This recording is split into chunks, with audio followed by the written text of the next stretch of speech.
Hi all 2023 ഒരു July മാസം കണ്ണൂരിലെ കൂത്തുപറമ്പിൽ നിന്നും ഒരു വിദ്യാർത്ഥി ബ്രില്യൻ സ്റ്റഡി സെൻ്ററിലേക്ക് എത്തുന്നു. റിപ്പീറ്റ് ചെയ്യണമെന്നുള്ള ഒരാഗ്രഹമായി. ഒരു ഗവൺമെൻറ് സീറ്റായിരുന്നു അവൻ്റെ സ്വപ്നം. 2024 നീറ്റ് എക്സാം എഴുതി കഴിഞ്ഞപ്പോൾ 720-ൽ 705 മാർക്കുമായി ഓൾ ഇന്ത്യ ലെവലിൽ 564-ാം റാങ്ക് കരസ്ഥമാക്കിക്കൊണ്ട് എൻ്റെ ഒപ്പമുള്ളത് നന്ദു പി ആണ്. നന്ദുവിനെ കുറിച്ചുള്ള കുറച്ച് വിശേഷങ്ങൾ നമുക്ക് പരിചയപ്പെടാം. നന്ദു, എങ്ങനെ ഉണ്ടായിരുന്നു ഒരു വർഷത്തെ ഈ ഒരു റിപ്പീറ്റർ ജീവിതം? ആദ്യമൊക്കെ നല്ല സ്ട്രഗിൾ ചെയ്തായിരുന്നു പഠിക്കാനൊക്കെ. പിന്നെ അത് ശീലമായി വന്നായിരുന്നു. അതിൻ്റെ ഫ്ലോനോട് അങ്ങ് പോയി. പിന്നെ എല്ലാവരും നല്ല മോട്ടിവേഷനൊക്കെ തന്നെയായിരുന്നു. അപ്പം മാർക്ക് പറയുമ്പോഴേക്കും ഡൗൺ ആകുമ്പോഴേക്കും പാരൻസും വാർഡന്മാരും അവരൊക്കെ ടീച്ചർമാർ ക്ലാസ് ടീച്ചറൊക്കെ നല്ല സപ്പോർട്ടായിരുന്നു.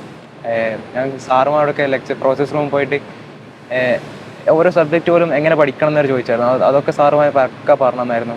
നമ്മുടെ CAN sir, Anoop Vasudevan sir, chemistry എടുക്കുന്ന അധ്യാപകൻ സാറ് നല്ല സാറായിരുന്നു. എൻ്റെ ഫേവറേറ്റ് സാറായിരുന്നു. സാറ് ഇക്വിലിബ്രിയം ഞങ്ങൾക്ക് എടുത്തായിരുന്നു. സാറ് അതെടുത്തുകൊണ്ട് എനിക്ക് കെമിസ്ട്രിയും ഇക്വിലിബ്രിയത്തിനും നല്ല ഇഷ്ടം തോന്നിയത്. പിന്നെ സാറ് പറഞ്ഞ മെത്തേഡ് വഴി ഓർഗാനിക്കും ഇനോർഗാനിക്കും ഫിസിക്കൽ കെമിസ്ട്രിയും ഓരോന്നിനും ഏതിൻ്റെ രീതിയിൽ പഠിക്കണം, എങ്ങനെയൊക്കെ പഠിക്കണം എന്നൊരു സാറാണ് പറഞ്ഞത്. അതുകൊണ്ടാണ് എനിക്ക് കെമിസ്ട്രി ഇത്ര മാർക്ക് വന്നത്. അല്ലെങ്കിൽ കെമിസ്ട്രി ഞാൻ ഭയങ്കര വീക്കായിരുന്നു അതുകൊണ്ട്. അല്ലെങ്കിൽ തന്നെ അപ്പം സാറുള്ളതുകൊണ്ട് കെമിസ്ട്രി നല്ല ഈസി ആയിരുന്നു. എല്ലാ വിദ്യാർത്ഥികളെ പോലെയും ഒരുപാട് ആശങ്കകളും ഒരുപാട് സങ്കടങ്ങളുമായി തന്നെയാണ് നന്ദുവും നമ്മുടെ ഒപ്പം ഇവിടെ വന്നിരുന്നത്. തുടക്കം മുതലേ തന്നെ ആദ്യകാലങ്ങളിൽ പഠിക്കാൻ ഒരുപാട് സ്ട്രഗിൾ ചെയ്യുകയും ഒരുപാട് സ്ട്രഗിൾ ചെയ്യുകയും അതുപോലെ ഡൗട്ട് ചോദിക്കുവാനും അല്ലെങ്കിൽ സബ്ജക്റ്റുകൾ മനസ്സിലാക്കാനും ഒക്കെ ആദ്യകാലങ്ങളിൽ ഒരുപാട് ബുദ്ധിമുട്ടുകൾ നേരിട്ടിരുന്നോ? അത് നമ്മൾ അവിടെ നിന്നും റിപ്പീറ്റ് ചെയ്യാനായിട്ട് ഇവിടെ വന്നപ്പോൾ ആ എടുത്ത തീരുമാനം എപ്പോഴാണ് എനിക്ക് ശരിയായി തുടങ്ങി എന്ന് തോന്നലുണ്ടായത്? അതൊരു മോഡൽ എക്സാമിൻ്റെ ടൈമൊക്കെ എനിക്ക് തോന്നി തുടങ്ങിയത്. കാരണം ഞാൻ ഫസ്റ്റ് ഇയർ കോഴിക്കോട് ഇൻസ്റ്റിറ്റ്യൂട്ടിലാണ് പഠിച്ചത്. പിന്നെ അതിനുശേഷമാണ് അപ്പം അച്ഛനൊക്കെ പറഞ്ഞു ഇനിയും പോകണോ, ഒരു കൊല്ലം കൂടി പിന്നെയും കളയണോ എന്നൊക്കെ ചോദിച്ചു. ഞാൻ പറഞ്ഞു ഈ കൊല്ലം ഞാൻ എന്തായാലും വാങ്ങുന്നു അച്ഛനോട് ഉറപ്പിച്ച് പറഞ്ഞു. അതായത് എനിക്ക് നേടാൻ കഴിഞ്ഞു, ദൈവം സഹായിച്ച് കിട്ടി. നമ്മുടെ ഇവിടുത്തെ മോഡൽ എക്സാമുകളിലൊക്കെ ഒരു ഉദ്ദേശിച്ച രീതിയിൽ അല്ലെങ്കിൽ വളരെ നല്ല രീതിയിലുള്ള ഒരു മാർക്കിലേക്കൊക്കെ ഉയർന്നു വരാൻ സാധിച്ചിട്ടുണ്ടായിരുന്നു. ആദ്യമൊക്കെ മോഡൽ എക്സാമിൽ വിചാരിച്ച മാർക്കൊന്നും കിട്ടിയില്ല. ആദ്യമൊക്കെ സ്റ്റാർട്ടിംഗ് ഒക്കെ നല്ല സ്ട്രഗിൾ ചെയ്തായിരുന്നു. അത്രയും കാരണം കുറേ പഠിക്കാൻ 8 ചാപ്റ്റേഴ്സൊക്കെയാണ് ഒരു മോഡൽ എക്സാം പഠിക്കാൻ വരിക. അപ്പം അത് ലിമിറ്റഡ് ടൈം കൊണ്ട് 3 ദിവസം കൊണ്ട് അത് പഠിച്ചു തീർക്കാൻ പോകണം. അപ്പം അത് സ്റ്റാർട്ടിംഗ് ഒക്കെ ഒരു പാടായിരുന്നു. പിന്നെ ആ പേസിൽ നമുക്ക് പിക്കപ്പ് ചെയ്യാൻ തുടങ്ങി. പിന്നെ അതിനൊപ്പം പോകാൻ തുടങ്ങി. പിന്നെ ഡെയിലി 8, 16, 32 പാഠം വരുമ്പോൾ അതൊക്കെ കൂളായിട്ട് പോകാൻ തുടങ്ങി. ലാസ്റ്റ് തൊട്ട് ഒരു ദിവസം എത്ര മണിക്കൂറൊക്കെ പഠിക്കാനായിട്ട് മാറ്റി വെക്കുമായിരുന്നു? ഞാൻ ഒരു ദിവസം ചെയ്യുന്നത് എന്തൊക്കെയാണെന്ന് പറഞ്ഞുതരാം. ഞാൻ രാവിലെ 4:30 എണീക്കുമായിരുന്നു. എന്നിട്ട് എണീച്ചിട്ട് ബ്രഷും അതൊക്കെ ചെയ്ത് കഴിഞ്ഞ് പിന്നെ ഒരു അരമണിക്കൂർ വർക്കൗട്ട് ചെയ്യായിരുന്നു. അത് വർക്കൗട്ട് ചെയ്യാൻ അരമണിക്കൂർ സമയം കണ്ടെത്തിയിരുന്നു. പിന്നെ അത് കഴിഞ്ഞ് ഞാൻ കുളിച്ച് വന്നിട്ട് വീണ്ടും പഠിക്കാനായിരിക്കും. ഒരു 5:30 തൊട്ട് ബാക്കി ക്ലാസ്സിൽ വരുന്ന ടൈം വരെ പഠിക്കാനായിരിക്കുമായിരുന്നു.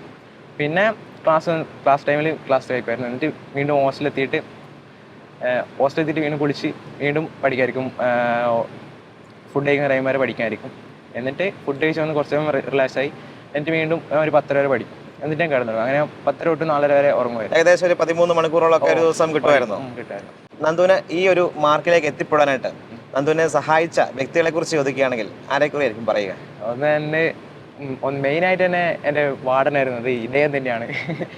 ഞാൻ ഹോസ്റ്റലിൽ എന്തൊക്കെ കുരുത്തക്കേട് കളിച്ചാൽ വാർഡന്മാർ തന്നെ അപ്പം തന്നെ സഹായിക്കും. പിന്നെ എന്നെ നല്ല വൃത്തിക്ക് നോക്കിയായിരുന്നു. അതായത് പഠിക്കാൻ സമയത്ത് പഠിക്കണം എന്നൊക്കെ പറഞ്ഞ് നല്ല മോട്ടിവേറ്റ് ചെയ്യുമായിരുന്നു. നമ്മൾ ടൈം കളഞ്ഞാൽ പിന്നെ അത് കിട്ടൂല എന്നൊക്കെ സാറ് പറയായിരുന്നു.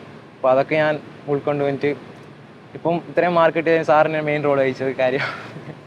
പിന്നെ ഞങ്ങളെ പ്രോസസ് റൂമിൽ നമുക്ക് എന്ത് സില്ലി ഡൗട്ട് വേണമെങ്കിൽ ചോദിക്കാം. ഞാൻ ജെനറ്റിക്സ് എടുക്കുന്ന രതീഷ് സാറോട് ആ NCERT ടെക്സ്റ്റിലെ ഒരു വേർഡ് ഇംഗ്ലീഷ് വേർഡ്, ഞാൻ ഇംഗ്ലീഷിൽ നല്ല വീക്കാണ്. അപ്പം ആ വേർഡിൻ്റെ മീനിങ് പോലും ഞാൻ വരച്ച സാറോട് ചോദിച്ചിട്ടുണ്ട്. സാർ അത്രയും ഒക്കെ നമുക്ക് എളുപ്പമായിട്ട് പറഞ്ഞു. സാറ് ജെനറ്റിക്സ് എടുത്തുകൊണ്ടാണ് ഞാൻ അത്രയും നല്ല എളുപ്പമായിട്ട് പഠിക്കാൻ തുടങ്ങിയത്.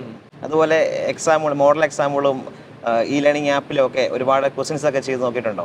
ഞാൻ ലേണിംഗ് ആപ്പിൽ നല്ല ക്വസ്റ്റ്യൻ ചെയ്യുന്നത്. അതിൽ കുറേ പ്രാക്ടീസ് ക്വസ്റ്റ്യൻ തന്നെ ലെവൽ 1, ലെവൽ 2 അങ്ങനെ 3 to 4 അങ്ങനെ കുറേ ക്വസ്റ്റ്യൻ ഉണ്ടായിരുന്നു. അത് തന്നെ കുറേ ചെയ്തായിരുന്നു. അപ്പം അതിൽ ക്വസ്റ്റ്യൻ തന്നെയായിരുന്നു ഇവൻ്റെ മോഡൽ എക്സാമിനും. അത് തന്നെയായിരുന്നു മോഡൽ എക്സാമിന് കുറേ ക്വസ്റ്റ്യൻ തന്നെയായിരുന്നു നീറ്റിലും വന്നത്. അപ്പം നീറ്റ് എക്സാം നമുക്കൊരു ഇവിടെ നടത്തുന്ന ഏതൊരു മോഡൽ എക്സാം പോലെ തന്നെ ഫീൽ ചെയ്യുന്നു. ഇവിടെ നടത്തുന്ന മോഡൽ എക്സാമിനെക്കാട്ടും എളുപ്പമായിട്ടാണ് ഫീൽ ചെയ്തത്. കാരണം ഇവിടുത്തെ മോഡൽ എക്സാം ലെവലൊന്നും നീറ്റ് വരൂല. അത് വേറെ കാര്യം, അത് നിങ്ങൾക്ക് മനസ്സിലാവും. എന്തായാലും ഒരുപാട് സന്തോഷം. നല്ലൊരു വിജയം തന്നെയാണ് നേടിയിരിക്കുന്നത്. നന്ദുവിൻ്റെ പേരൻസിനെ പോലെ തന്നെ ഞങ്ങൾക്കും ഒരുപാട് അഭിമാനിക്കാവുന്ന നല്ലൊരു റാങ്ക് തന്നെ നേടിയിട്ടുണ്ട്. അപ്പം ഏത് കോളേജിലേക്ക് അല്ലെങ്കിൽ ഏതൊരു ഇൻസ്റ്റിറ്റ്യൂട്ടിലേക്ക് ജോയിൻ ചെയ്യണമെന്നാണ് നന്ദുവിൻ്റെ ഒരു ആഗ്രഹം? ഞാൻ ജിപ്മർ പോണ്ടിശ്ശേരിയാണ് നോക്കുന്നത്. പിന്നെ അവിടെ കിട്ടുന്നതാണ് എൻ്റെ ഒരു വിശ്വാസം. കിട്ടട്ടെ. എന്തായാലും നന്ദു ആഗ്രഹിക്കുന്ന പോലെ ജിപ്മർ പോണ്ടിച്ചേരിയിൽ പഠിക്കണമെന്നാണ്. അവിടെ തന്നെ നല്ലൊരു അഡ്മിഷൻ കിട്ടി നല്ലൊരു ജീവിതം മുന്നോട്ടുണ്ടാകട്ടെ എന്നും സമൂഹത്തിന് നല്ല രീതിയിൽ സേവനം ചെയ്യാനുള്ള ഒരു ഭാഗ്യം ലഭിക്കട്ടെ എന്നും കൂടി ഈശ്വരനോട് പ്രാർത്ഥിക്കുന്നു. Thank you. എൻട്രൻസ് സംബന്ധമായ വാർത്തകളും അപ്ഡേഷനുകളും ഏറ്റവും വേഗം ആധികാരികമായി അറിയാൻ ബ്രില്യൻറ്റ് സ്റ്റഡി സെന്റർ പാല യൂട്യൂബ് ചാനൽ സബ്സ്ക്രൈബ് ചെയ്യുക. ബെൽ ഐക്കൺ അമർത്തുക. ഈ വീഡിയോ മറ്റ് സുഹൃത്തുക്കളിലേക്കും ഷെയർ ചെയ്ത് നൽകുക.